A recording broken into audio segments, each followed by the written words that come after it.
This is an introduction to week one of Patrick Lecture 144, which is the process and significance of growing. This week, the focus, the subtopic that I chose, is the mutuality of giving and receiving. Now, when I read a lecture, I look for how it relates to the work that I do with groups and individuals. In effect, I try to feel the pulse of what's going on with the people that I interact with professionally. And I also look for what's in it for me. I look for whether I like the lecture, whether I am inspired by it, whether I'm excited and want to read on, or whether it doesn't feel alive for me. That has no reflection on the lecture itself. It's what's up for me. It's where I am. And I am part of the groups that I represent. So this tied in with this section on mutuality in giving and receiving. My groups are free, my materials are free. I get some emails and a lot of uncharged help. What's in it for me? I grow by interacting and participating. Now, there are boundaries. I don't do just anything, but within the boundaries of what I offer, when people partake of it, when they receive it and feed back to me or reflect back, or whether or not I ever know what's going on, there's both a giving and a receiving. The receiving does not have to be verbal. It does not have to be validation. I don't have to know what's going on. But there's a sense that there's some kind of mutuality.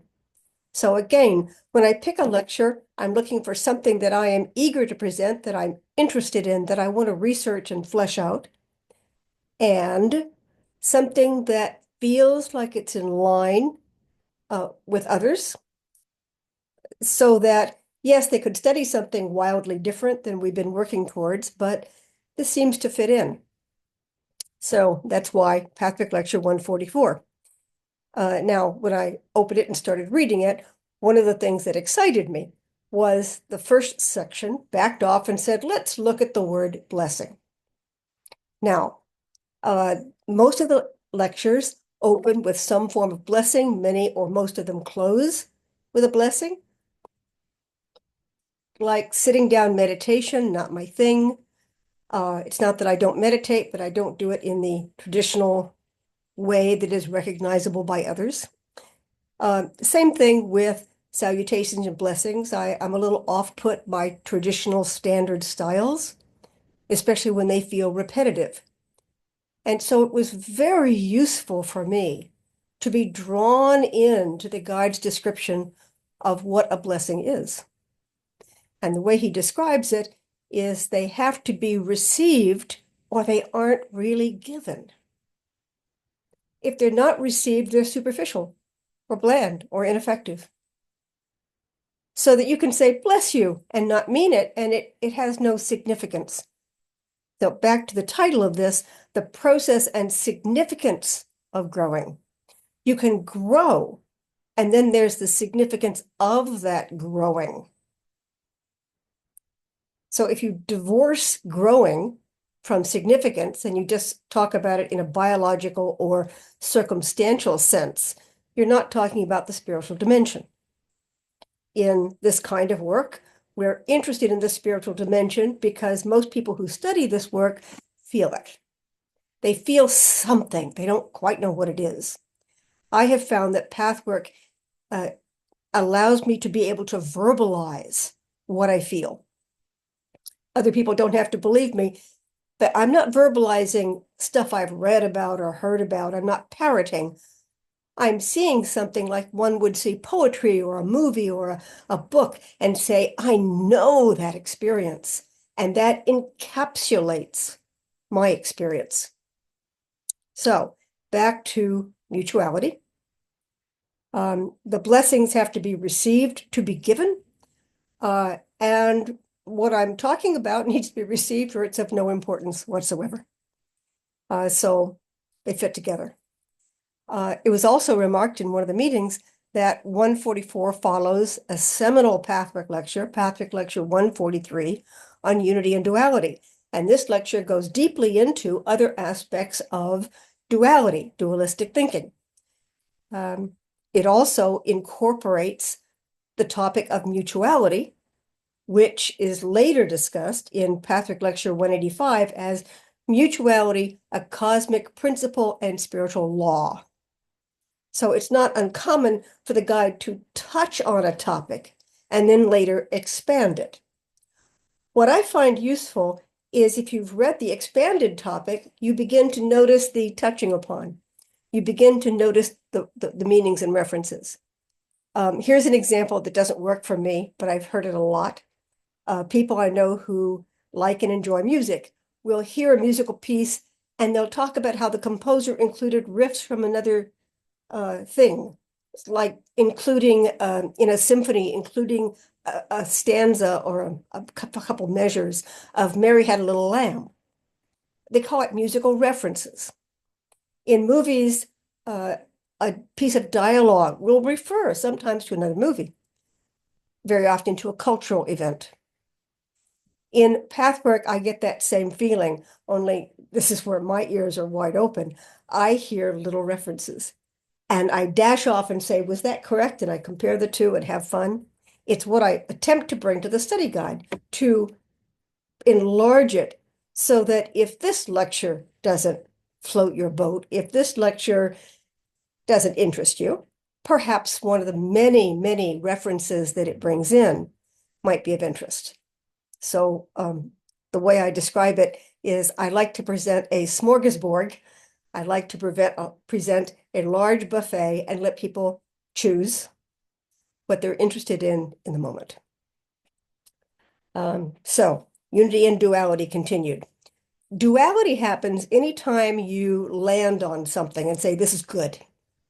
Sounds odd, but in unity, good exists. Just like white and black, white exists, black exists, but there's a continuum. There's a there's a yin-yang to it where there's no clear border line. So when we say something is good, we're talking about a perception that we have or a realization that we have. The guide suggests that I'm going to take that back. My suggestion, I'm not going to give it to the guide because it's not his words. I suggest when we say something is good, we remember that that's a snapshot of what it is in the moment. For instance, ice cream can be good. On a hot day when you're hungry and it's cool and creamy and sweet and you love it, if you gave yourself 20 servings, you wouldn't think it was good anymore. So good is a snapshot of your perception of what is going on at the moment. And it may have a lot of truth in it, but it may also have only a grain of truth. The grain of truth, which is a Pathwick concept, is very important. It can also deceive us. We can notice the grain of truth and then give credence to everything around it, which may or may not be in truth. So I think of unity and duality as an ever-moving yin-yang in and out. I love the animations of that, where the movement from black-white to white-black are moving all the time. Now, coincidentally, and the guide says there's no coincidences, serendipitously, I came across a book recently called Four Noble Truths of Love by Susan Piver, Piver. And I read through it and I was impressed. I was impressed because they took truth and teachings in Buddhism and applied it to relationship in a way that made it very relatable. The way I read things is I took it back out of relationship and put it into everything. So the four noble truths of love feel to me as if they marry, as if they fit wonderfully with this topic. Not unusual for me to pick up a book that merges with the topic that I'm working on that month. So the four noble truths of love is first that relationships never stabilize. This picks up the Pathwork concept of balance being a dynamic process, ever changing, ever moving. And that's in Pathwork Lecture 250. And expansion,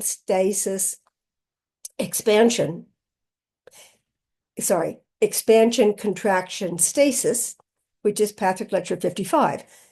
Pathwork teaches that life, organic life, spiritual life is ever moving.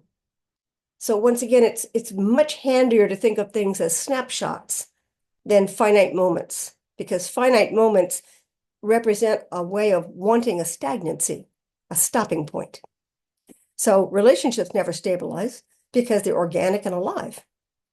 The second noble truth that she listed is expecting relationships to stabilize makes them inherently unstable. It's stasis that will precipitate a crisis. And for this, I go to Pathwork Lecture 183, which is the spiritual meaning of crisis. Crisis happens because we are stuck and life can't tolerate that, so the dam will burst in a crisis moment if you have allowed the pressure to build up. Third, that meeting instability is love. A translation to Pathwork concepts would be accepting life as it is love.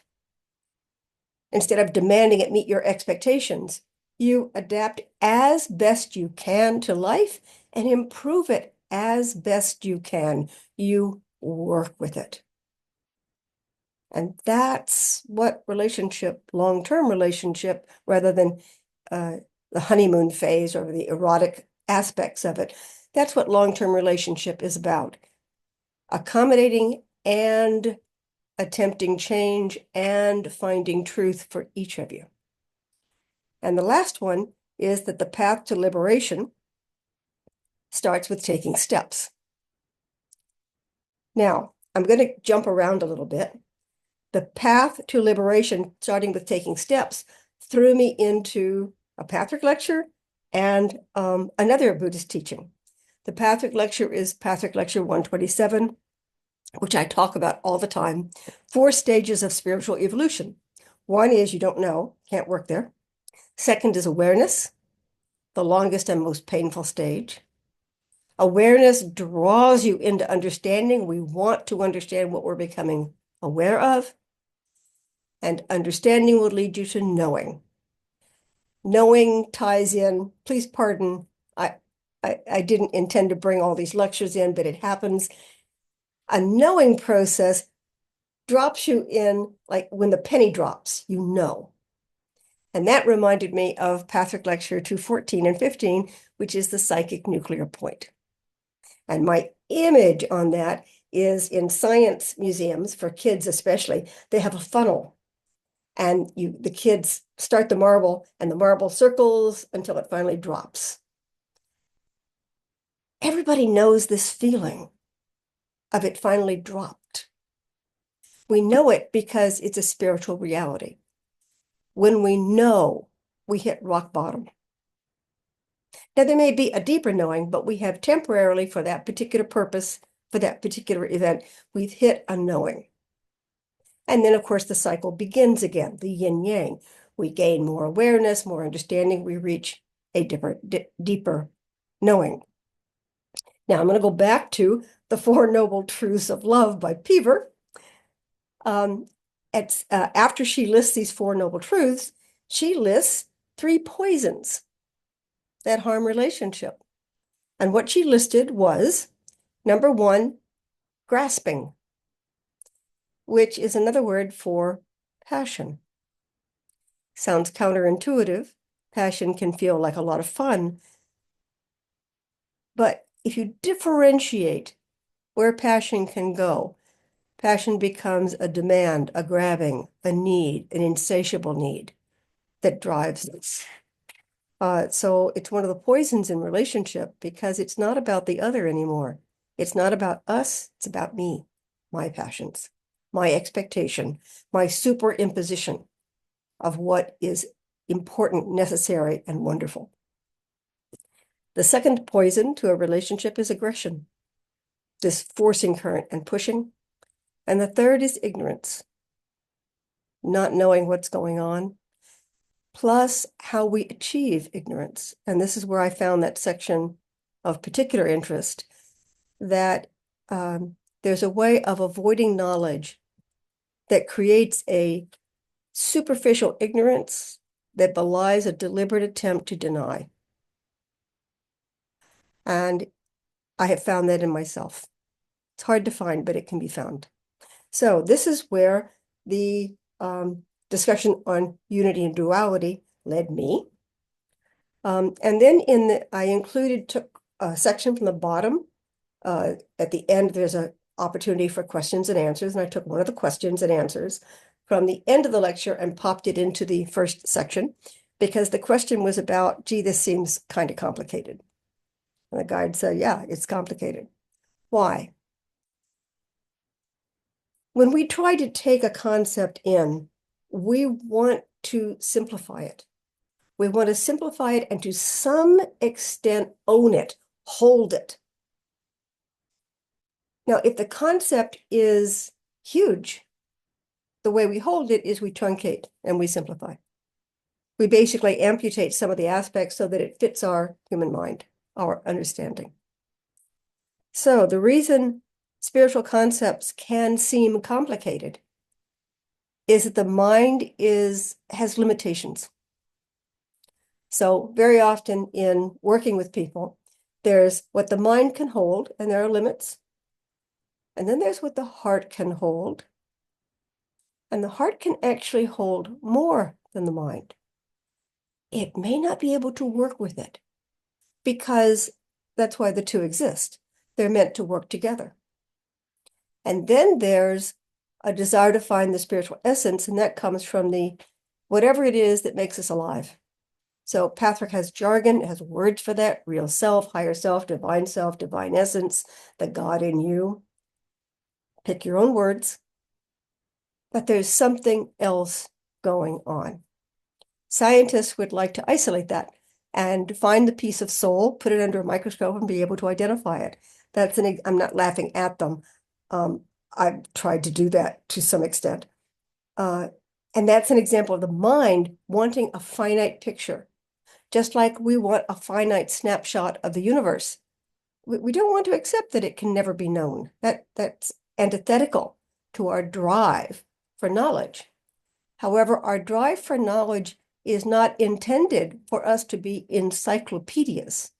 Our drive for knowledge is intended to bring us into a greater knowing that includes the heart, that includes the mind, and that includes the life force, our essence, and finding our unique combination of that. So all of this I found in Patrick Lecture 44. When I found all this, I got very excited and said, voila, this is the topic for this month. So there we go. I've only touched on the first section, and there are 3 other sections to go. I hope you read the lecture because it's not all included in this study guide. And thanks for listening.